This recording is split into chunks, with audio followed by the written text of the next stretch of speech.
माँ का बंटवारा। रोहन और मोहन दो भाई थे। दोनों की शादी हो जाती है, लेकिन शादी के बाद दोनों के बीच एक नई लड़ाई की शुरुआत होती है। और लड़ाई इस बात की कि माँ को रखेगा कौन। देखो रोहन, इस बार मैंने माँ को पूरे 8 दिन ज्यादा रखा। तुम समझ सकते हो कितनी तकलीफ होती है। कैसे कैसे करके तो मैं घर चला रहा हूँ। अरे वाह भैया वाह, 8 दिन ज्यादा में तो आपका बजट खराब हो गया। याद है 2 साल पहले जब आप दिवाली में अमेरिका गए थे तो मैंने पूरे 17 दिन माँ को एक्स्ट्रा रखा था। अब बात निकली है तो मैं बोल देता हूँ, तुम्हारी बीवी ने माँ को जो साड़ी देकर भेजा था ना, वो सेम साड़ी मेरी नौकरानी भी पहन कर आ गई थी। पता है कितनी शर्म महसूस हुई मुझे। तभी वहाँ मोहन की बीवी आ जाती है। बस करिए रोहन, मैंने तो अच्छी ही साड़ी दिलाई थी। अब क्या एक बुढ़िया के लिए मैं डिजाइनर कपड़े लेकर आऊं? कम से कम लाई तो, आप तो वो भी नहीं करते। तभी वहाँ रोहन की बीवी भी आ जाती है। देखो हम क्या करते हैं क्या नहीं, ये हमें ना बताओ। अगर हम गिनाने में आ जाएं कि हम क्या क्या करते हैं ना, तो शर्मिंदा हो जाओगे आप लोग। दूर खड़ी माँ बच्चों के साथ बच्चों की सारी बातें सुन रही होती है। वो अपने कमरे में जाती है जहाँ रोहन का बेटा उन्हें कहता है, दादी मैं बड़ा होकर पैसे कमाऊंगा तो आपको बहुत खुश रखूंगा। बेटा मैं तब तक रहूं ना रहूं, पर तुम अपने माँ बाप को कभी कोई कमी नहीं होने देना, उनकी हमेशा इज्जत करना। तभी वहाँ रोहन की बीवी आ जाती है। अरे माँ जी, क्या उटपटांग मेरे बच्चे को सिखा रही हैं? मैंने हमेशा अच्छी शिक्षा दी है, आप कुछ गलत ना सिखाएं। हाँ बहू, संस्कारों में तो मेरे ही कोई कमी रह गई थी। हाँ हाँ सुन लिया मैंने। जाइए अपने कपड़े समेटिए और निकलिए कुछ दिनों के लिए। हम भी सांस ले, थोड़ा तंग आ गए हैं। सास बैग लेकर कमरे में जाती है जहाँ उसके दोनों बच्चे होते हैं। चलो माँ, अब इन लोगों के सुख के दिन है। अच्छा माँ, ले तो जा रहा हूँ लेकिन ढंग से रहना। हाँ अरे 1 मिनट। अच्छा माँ, ये हार जो पहन रखा है ना, इसे निकाल कर रख दीजिए।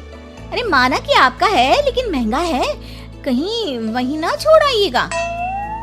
भाभी, ये हार माँ को पापा ने दिया था। मरने से पहले तो वो ये हार निकालेंगी नहीं, तो हार का ख्वाब तो आप छोड़ ही दे। ये बोलकर वो लोग वहाँ से निकल जाते हैं। देखो मुझे तो तुम मेरे मायके ही उतार दो, मैं तो इस बुढ़िया के साथ रहने से रही। अरे ये क्या बोल रही हो? माँ सुन रही है ना? सुन रही है तो सुने ना, डर नहीं पड़ा मुझे किसी का। अरे बेटा जरा साइड में रोक ले, मैं सामने मंदिर दिख रहा है ना, वहाँ भगवान को हाथ जोड़कर आती हूँ। मोहन गाड़ी रोक देता है। माँ उतर जाती है। धीरे धीरे चलते हुए वो उन दोनों से काफी दूर निकल जाती है। काफी देर तक माँ वापस नहीं आती तो मोहन उन्हें ढूंढने उतर जाता है। अब ये माँ कहाँ चली गई? अरे पता भी है कि अभी दूर जाना है, लेकिन अपने सिवा किसी और के बारे में सोचती नहीं। मोहन कार से उतरता है, लेकिन उसे कहीं भी माँ दिखाई नहीं देती।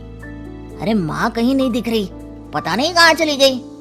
अच्छा है ना, तो जाने दो ना, लेट हो रहा है और मुझे नींद भी आ रही है, घर चलो बस। दोनों वहाँ से चले जाते हैं। 2 महीने बाद रोहन मोहन के घर आता है। मोहन, आज माँ को लेने आया हूँ। मैं नहीं चाहता था कि एक भी दिन लेट हो और तू मुझ पर माँ को रखने का एहसान दिखाए। अब लेकिन माँ मेरे पास नहीं है। माँ नहीं है मतलब? वो तो मेरे पास भी नहीं है। कहाँ गई माँ? वाह, कभी माँ की चिंता की?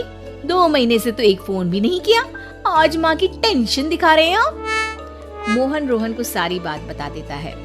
दोनों भाई साथ बैठ जाते हैं। चलो जो हुआ अच्छा ही हुआ, कम से कम हम शांति से तो जिएंगे। हाँ, अफसोस तो बस उस हार का रह जाएगा जो वो साथ ले गई। उधर माँ शांति से एक वृद्धाश्रम के बेंच में बैठी होती है। गले में हार नहीं होता क्योंकि उसी को बेचकर वृद्धाश्रम का किराया दिया होता है। इस कहानी में किसी को कोई सीख नहीं मिली, ना ही किसी को कोई सबक। कारण अगर सबक और सीख से लोग अपने वृद्ध माँ बाप की सेवा करते, उनकी इज्जत और मान सम्मान करते, तो शायद इस देश से वृद्धाश्रम हमेशा हमेशा के लिए बंद हो जाते। तो इस कहानी का अंत यही स्वीकार करें।